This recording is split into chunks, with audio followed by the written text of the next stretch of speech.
저는 교회에서 고등부를 맡아서 섬기고 있습니다. 저희 아이들이 좋아하는 활동이 하나 있는데요. 방탈출이라는 것입니다. 혹시 방탈출이 뭔지 아시나요? 네, 방탈출은 그 방에 들어가서 여러 가지 단서들을 수집을 해서 그 단서를 풀어서 방에서 탈출하는 그런 미션을 가진 그런 게임입니다.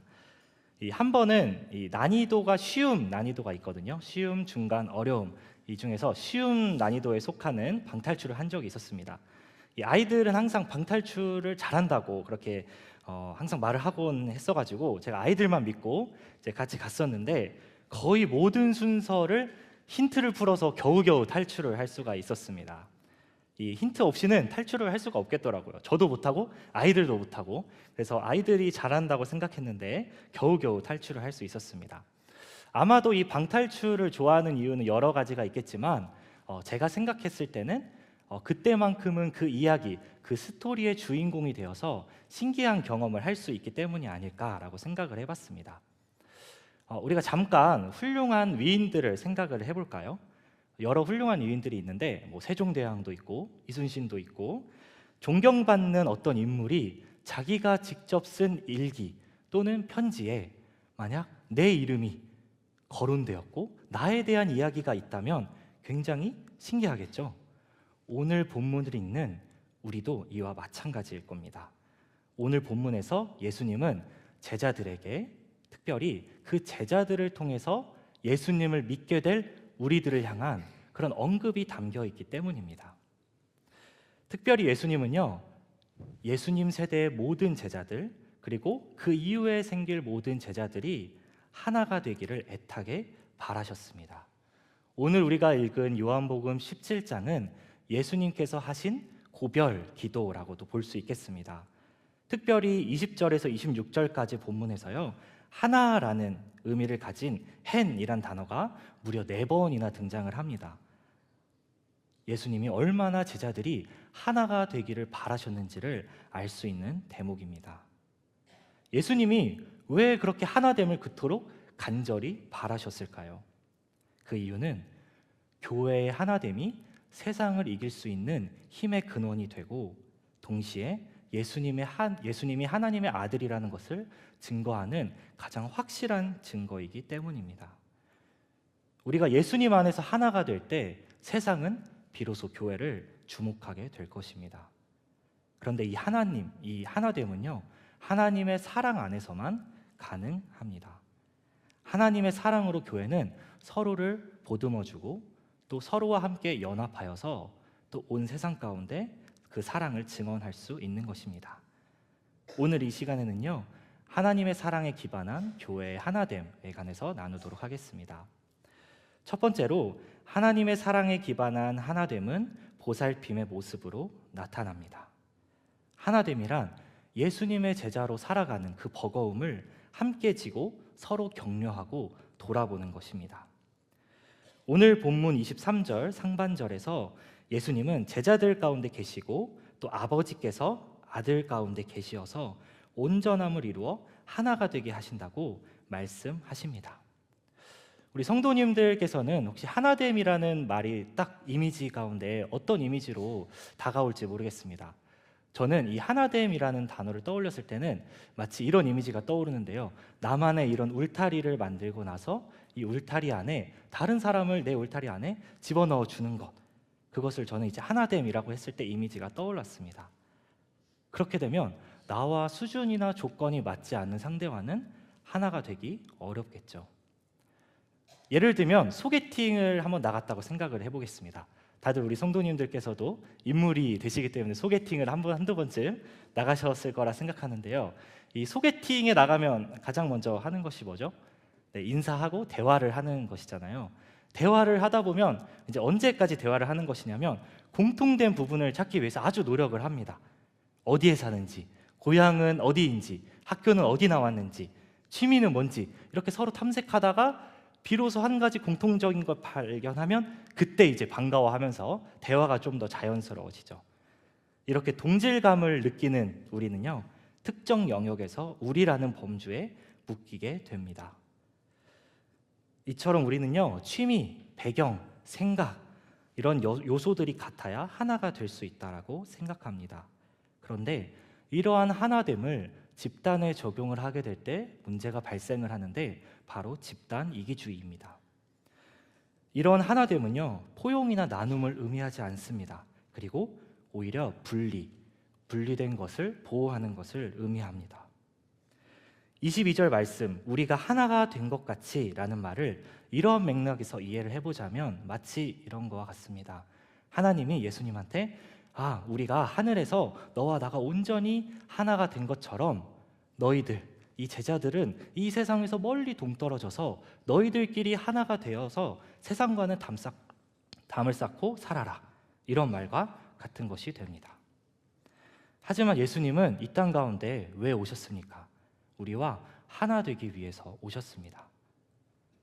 하나님이 인간이 되시는 것은 우리는 감히 상상조차 할 수가 없는 일입니다. 왜냐하면 하나님은 너무나도 거룩하신 분이기 때문입니다. 그럼에도 불구하고 예수님은 우리와 같이 되기 위해서, 우리와 하나 되기 위해서 인간이 되어 주셨습니다. 하나님이 우리와 하나가 되었다라는 말은 하나님이 우리와 같이 되었다라는 것이 아닙니다. 우리가 하나님처럼 되었다라는 것이 아니라 우리는 하나님처럼 될 수 없고 오히려 하나님이 우리를 감싸 안으셨다라는 의미입니다. 더럽고 연약한 죄인임에도 우리의 부족을 아시고 우리의 연약함을 채워주셨다라는 말입니다. 따라서 하나됨이란 다른 사람의 부족과 연약함을 채워주는 것입니다. 전혀 다른 사람들이 모였지만 서로를 존중하고 서로의 필요를 채워주는 것입니다. 일본의 한 기독교 작가가 있습니다. 혹시 아실지 모르겠는데요. 미우라 아야코의 이야기입니다. 이 소설 빙점으로 유명한 분입니다. 미우라 여사가 세계적인 작가가 되기 전 삶은 고난의 연속이었습니다. 24살이라는 젊은 나이에 폐렴 그리고 척추 질병으로 무려 13년간 병상에서 지내야만 했습니다.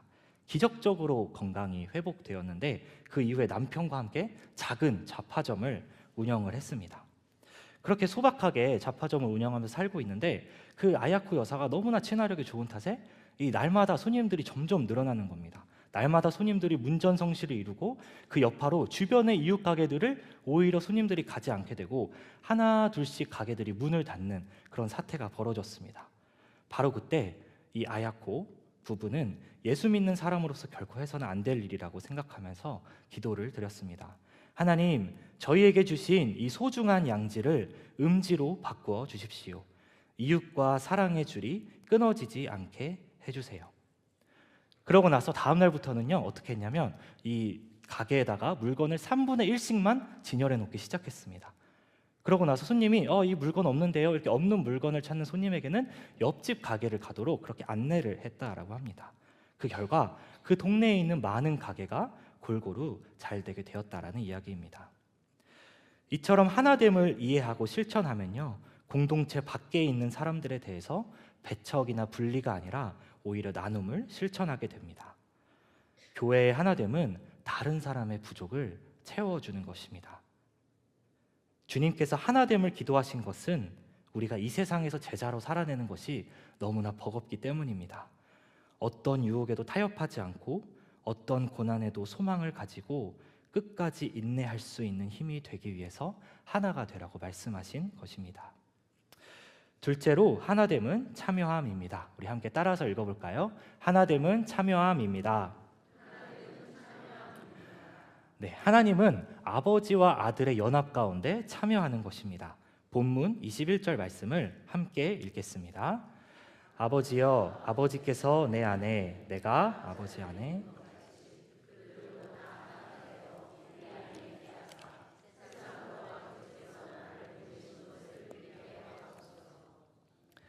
예수님이 하나님과 하나가 되었다라는 것은요, 그 존재가 분리될 수 없다라는 의미도 가지고 있지만 인간을 구원해서 하나님의 형상으로 회복하고자 하는 그런 목적을 달성하고자 하는 공통 목적으로 하나가 되었다라는 의미입니다. 그렇기 때문에 이 교회의 하나됨은요, 이 인간의 하나됨을 넘어서서 삼위일체 하나님의 연합, 다시 말하면 인간을 하나님의 형상으로 회복시키고자 하는 그 연합 가운데 참여하는 것을 의미합니다. 그렇지만 슬프게도 교회 역사는 여러 교리 문제나 예배 방식, 이런 이해 차이 등으로 여러 분열의 아픔을 겪어왔습니다. 그럼 예수님의 이 기도, 하나됨을 위한 기도는 실패한 것일까요? 그렇지 않습니다. 예수님은 거짓 복음을 따르는 사람들과의 맹목적인 연합을 바라지 않으셨습니다. 예수님께서 원하신 하나됨의 본질은 세상에 있지만 세상에 속하지 않고 진리 안에 거하고 그리스도와 연합하는 데 있습니다. 오늘 우리가 함께 읽은 17장, 요한복음 17장의 기도에서 예수님은 세상에 있으되 세상에 속하지 않고 진리로 거룩하게 되고 그리스도와 연합한 사람들을 위해서 기도하십니다. 반면에 예수님은 거짓 복음을 받아들인 사람과 참 신자 사이의 연합을 구하시지는 않으십니다.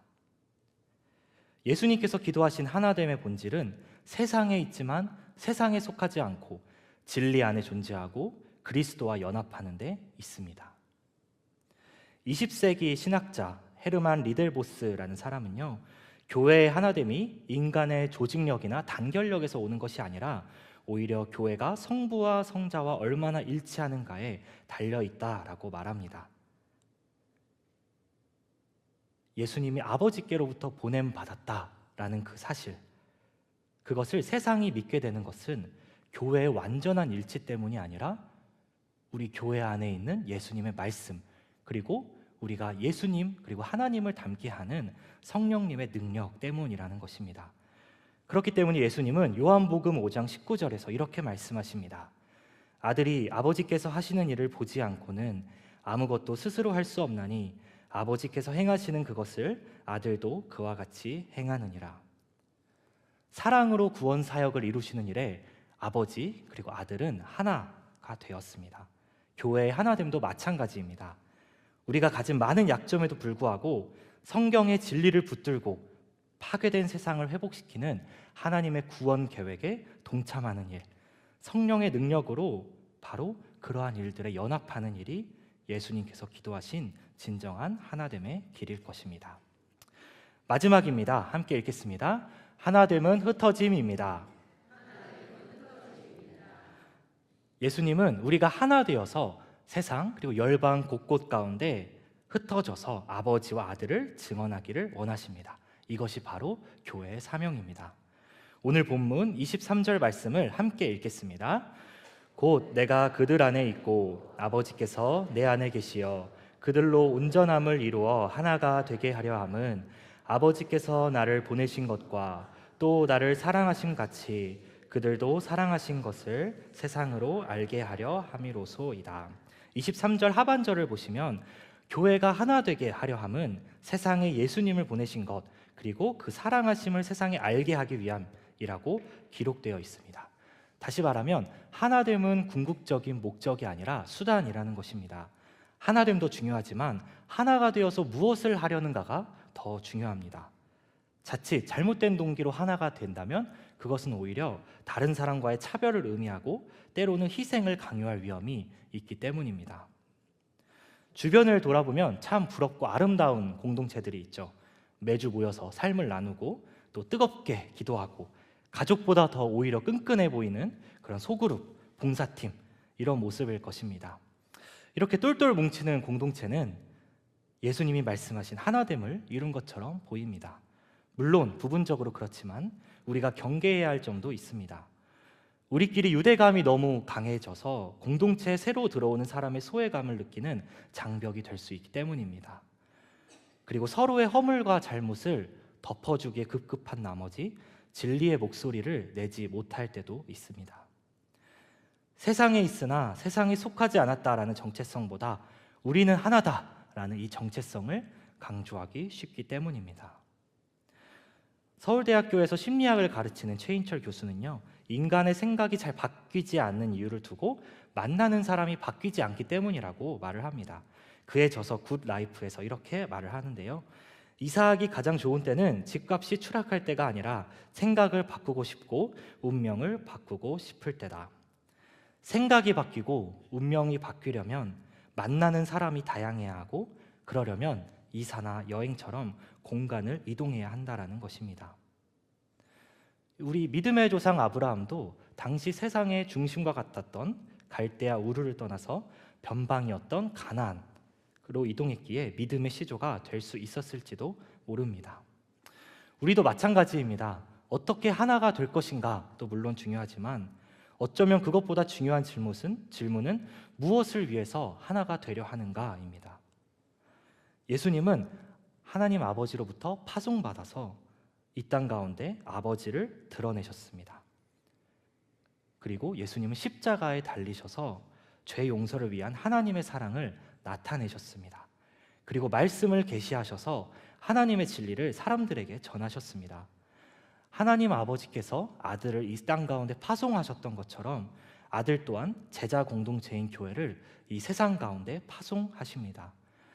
그렇기 때문에 교회의 사명은 이 땅 가운데 예수님의 그 사명을 계승하고 발전시키는 것입니다.